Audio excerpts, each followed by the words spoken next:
नमस्कार मित्रों, हमने आपको सबसे पहले बताया कि पेशेंट को किस तरह से देखते हैं, उसका डायग्नोस कैसे करते हैं और उसकी क्या हिस्ट्री बना के रखनी है, उतना आप जरूर बात कर लें।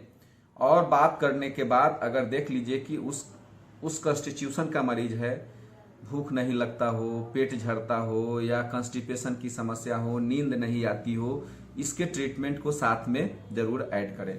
जब वो अपने बारे में जब समस्या बताता है तो उसके बाद आप क्या करिए कि सबसे पहले उसके ये अपनी 3 उंगली इस पर ले जाइए, वात पित्त और कफ वाले बिंदु पर ले जाइए और गौर से रख के देखिए, थोड़ा सा केस बराबर दूरी रख के गौर से रख के देखिए कि यह ब्लिंकिंग जो है वह सामान्य है या सामान्य से अधिक है। अगर ब्लिंकिंग जो है ये जो है अगर ब्लिंकिंग सही है तो कोई दिक्कत नहीं। अगर समान मात्रा में अगर बहुत अधिक इसमें धड़कन है या इसमें धड़कन कम है तो समझिए 1 मिनट में डॉक्टर लोग क्या करते हैं, इसको चेक करते हैं कि ये पल्स कितना चल रहा है। कहीं 72 बार उसको चेक करते हैं। अगर 72 बार है तो ठीक है, नहीं तो क्या करते हैं ±10% है तो ठीक है, नहीं तो उसके हिसाब से वो ट्रीटमेंट देते हैं। लेकिन आपको सबसे बड़ा सिस्टम दिया गया है कि जब इस पर रखते हैं तो ये वात की उंगली है, ये पित्त की उंगली है, ये कफ की उंगली है। इस चीज को आप हमेशा ध्यान रखें कि ब्लिंकिंग किस पे है। जब इसको आप थोड़ा सा एडवांस लेवल में, एक तो पता चल गया कि वात पित्त कफ में क्या बढ़ा हुआ है, ये उंगली जो है ये लेफ्ट तरफ के बारे में बोल रहे हैं, दाहिना हाथ रख के, ये वात वाली उंगली है और ये वात वाली उंगली स्मॉल इंटेस्टाइन और हार्ट से जुड़ी हुई है। ये बीच वाली उंगली है लिवर और गॉल ब्लैडर से जुड़ी हुई है और ये वाली उंगली जो है वह किडनी और यूरिनरी ब्लैडर से जुड़ी हुई है। तो क्या करिए कि एक तो उसका समान ब्लिंकिंग देख लीजिए। ब्लिंकिंग देखने के बाद पहले नॉर्मल हाथ रख के देखिए, फिर थोड़ा सा प्रेशर दे के देखिए कहीं अंदर से तो बहुत अधिक स्पंदन नहीं हो रहा है। अगर उससे स्पंदन होना शुरू हो जाए तो सबसे पहले यह डायग्नोस कर लीजिए कि इसका वात बढ़ा है कि पित्त बढ़ा है कि कफ। उसको आप लिख के रख लीजिए कि इसका वात बढ़ा हुआ है, इसका पित्त बढ़ा हुआ है, इसका कफ बढ़ा हुआ है। अब जिस ऑर्गेन पे बहुत अधिक ब्लिंकिंग है, थोड़ा हल्का सा ऊपर रख के देखे, थोड़ा दाब के देखे। उसके बाद क्या कर लीजिए कि अब ये जो हमारी उंगली जो है यह स्मॉल इंटेस्टाइन और हार्ट का है, वात तो बढ़ा हुआ है। वात क्यों बढ़ा हुआ है? तो हीट के बढ़ने के कारण वात बढ़ा हुआ है। अगर यहां ब्लिंकिंग ना हो के ब्लिंकिंग यहां क्या बोलते हैं, यहां अगर देख लीजिए तो उसके बाद क्या कीजिए कि एक उस ऑर्गेन का भी वात का ये क्या बोलते हैं वहां के हीट का, चूंकि स्मॉल इंटेस्टाइन और हार्ट की बिंदु है तो वहां पर आप क्या कीजिए कि ये दोनों का गुण पित्तज है, लेकिन बना क्या रहे हैं, वात बना रहे हैं। तो हमको क्या करना है कि दोनों के पित्त को बैलेंस कर दीजिए आप। यानी कि क्या करना है आपको कि H8 और SI2 पर एक एक स्टार आप बांध दीजिए साथ में। अगर इस पर बहुत अधिक ब्लिंकिंग है, अगर बहुत अधिक बीच वाले में है, लिवर गॉल ब्लैडर वाले में है ब्लिंकिंग है, तो समझिए कि यहां ये पित्त की उंगली है।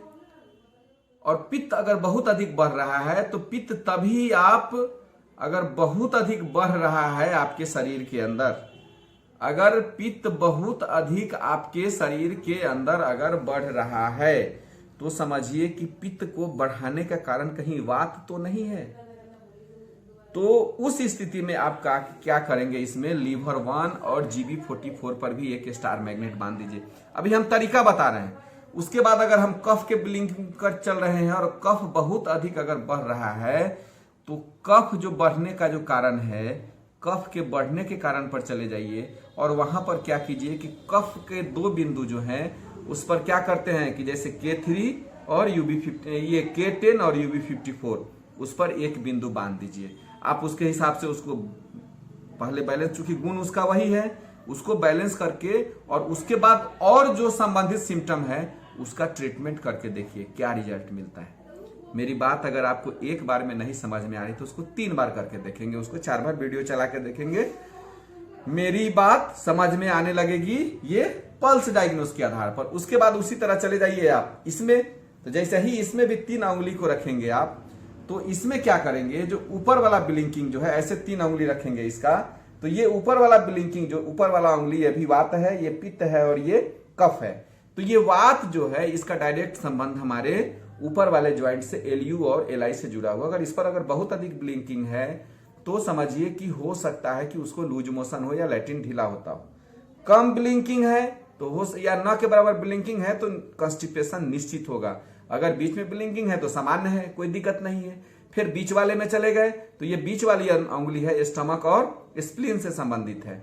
अगर इसमें समान ब्लिंकिंग है तो कोई बात नहीं है, बहुत अधिक ब्लिंकिंग है तो उस हिसाब से उसको क्या बोलते हैं कि उसको दबा के इसको देख लेना है कि ये पेट के कारण है या स्प्लीन के कारण है, उसको देख लीजिए और उसके हिसाब से ट्रीटमेंट करिए तो वह रिजल्ट आना शुरू हो जाएगा। उसी प्रकार ये जो है ये ब्रेन और स्पाइनल कॉर्ड से है। अगर ऊपर से बहुत अधिक ब्लिंकिंग है तो समझिए कि इसके स्पाइनल कॉर्ड में कहीं ना कहीं कोई समस्या है, और नहीं तो अगर बहुत अधिक ब्लिंकिंग है थोड़ा दबा के देखिए तो ब्रेन से संबंधित समस्या है।